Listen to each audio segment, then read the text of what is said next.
May hirit naman sa mga survey si Senator Miriam Defensor Santiago habang si Senator Grace Poe sinagot muli ang issue ng umano'y peke niyang Social Security number sa Amerika. Si Mar Rojas naman nagpaliwanag sa Yolanda victims. Saksi si Victoria Tulad.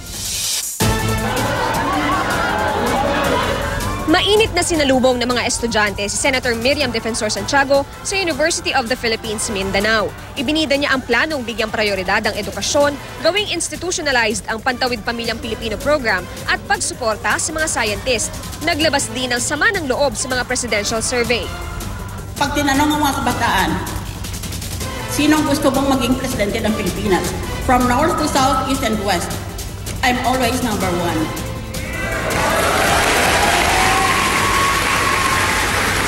Pero, pag nag-survey ang commercial firm, yung pinabayaran, wala man lang ako doon.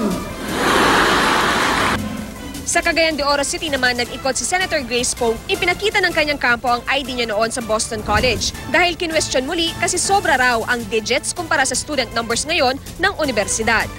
Kanina, sinimulan ni Poe ang kanyang kampanya sa Iligan City. Wala namang social security ang isang foreigner doon sa Amerika, kaya yung ginagamit ko student ID number ko. Pero yung mga later transactions, so ako'y nagkaasawa na, mga formal transactions para sa mga ibang bagay, social security na talaga. Si Mar Rojas sa Bohol naman nangampanya. Bago niya nasa Leyte province siya, nagpaliwanag sa naging takbo ng rehabilitasyon sa mga naapektuhan ng bagyong Yolanda. Ikinwento niya rin ang karanasan noong mismong bagyo. Nakaupo kami sa isang kwarto, bigla na lang, bang! Nabasag yung bintana sa lakas ng hangin. Kaya nakikiusap po ako sa inyo.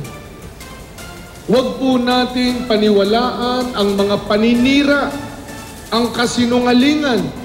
Wala namang campaign sked ngayon si Vice President Jejomar Binay, pero naimbitahan siya ngayong gabi sa Senior Citizen Summit sa Makati.